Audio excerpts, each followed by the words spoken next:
जो modern education है ना, इसके ऊपर बहुत अच्छा एक लेक्चर है, स्कूल्स किल क्रिएटिविटी बोल के।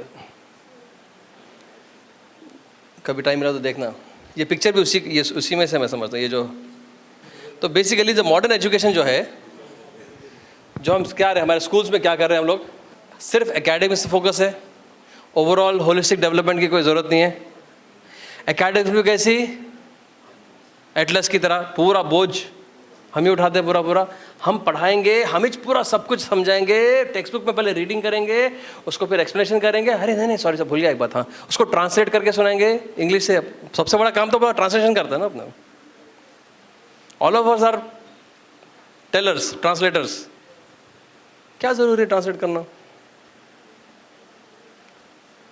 अगर आप एक इफ्लू बोल के यूनिवर्सिटी है हमारे पास हैदराबाद में, तो वहाँ पर हम एक मौलाना संस्कृत सीखने गए। वहाँ पर क्या सीखने गए?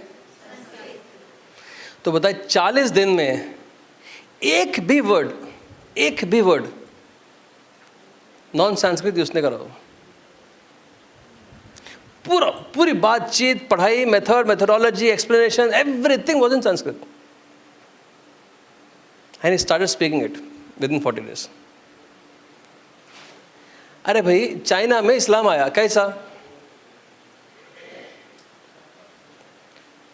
क्या आके लड़ाई करके उनको बिठा के चाइनीज लोगों को अरबी सिखाए? तिजारत करने आए थे, ताजिर थे, तिजारत करें। लैंग्वेज, उन्होंने अरबी में बात करें, उन्होंने चाइनीज में बात करें, लेकिन कम्युनिकेशन हुआ।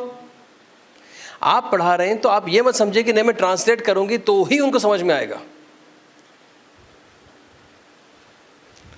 तो रोड लर्निंग, ये तो सबको पता है, एग्जाम ओरिएंटेड है, लर्निंग की कोई वैल्यू नहीं है। एग्जाम में पास हो जाए, मार्क्स नंबर्स आ जाए, फैक्ट्स पूरे याद हो जाए, गूगल को पीछे छोड़ना है अपने को।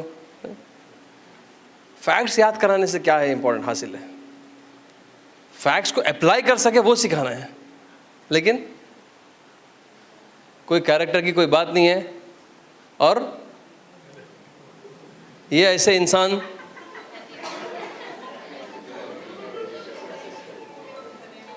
ये हमारी मेहनत है पूरी है, इसके हम सब इसके काबिले दात जी। और ये हमारा एग्जाम सिस्टम है हमारा। ये इसमें से मुझे जल्दी बोलिए, सबसे पहले who will reach the top? How many of you think it's monkey? Raise your hands. Monkey या कौवा?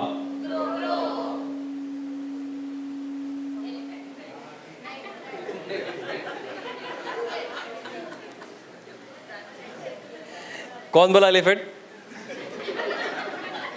अब सब लोग इनको थैंक यू क्लैप मारेंगे। 1 2 1 2 3 1।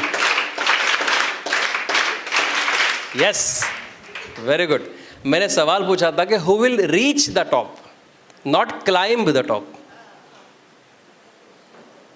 वो सिर्फ सूंड रहा था, वो कौवा उड़ने से पहले तक पहुंच जाएगी उसकी सूंड उसकी। This is creativity. 2% बाकी है। तो बट हैरत की बात यह है, टेस्ट सबका सेम है और काबिलियत सबकी अलग। तो क्या हम सिस्टम से लड़ेंगे? अरे सिस्टम कब आपको रोक रहा है भाई? The question is who is telling you not to do what you want to do? कौन आपके घर में, कौन आपके क्लासरूम में बैठ के आपको बोल रहा हाँ ऐसा कैसे पढ़ाते आप ये कैसा क्वेश्चन पूछते? थिंकिंग करा रही, स्कूल के अंदर थिंकिंग करा रही।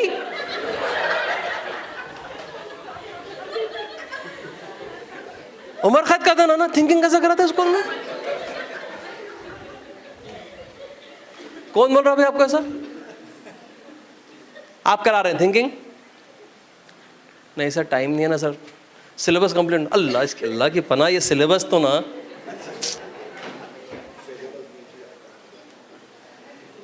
अस्तगफुरुल्लाह,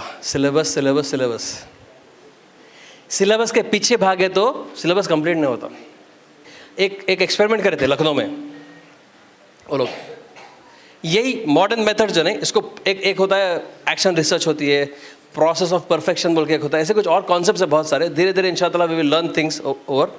तो वो लोग क्या करें, एक एक्शन रिसर्च करके ये बताए कि when the owners of learning, यानी कि लर्निंग की जो you know what do we call it, you know the responsibility of learning was handed over to students, and we applied all these innovative methods, they could complete the entire syllabus in 3 months with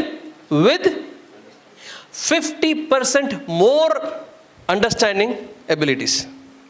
They took exam, 7th class ka they took exam, and they tried analyzed what is the ability, the retention of the conceptual understanding of this class.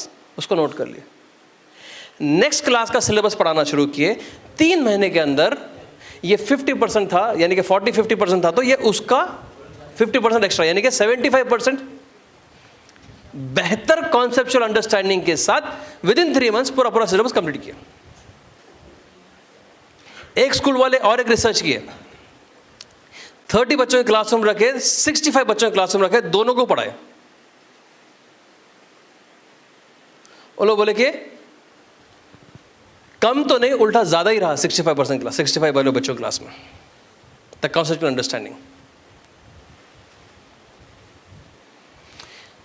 Again I am telling you,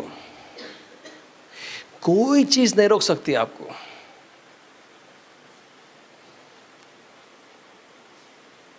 but मिटा दे अपनी हस्ती को.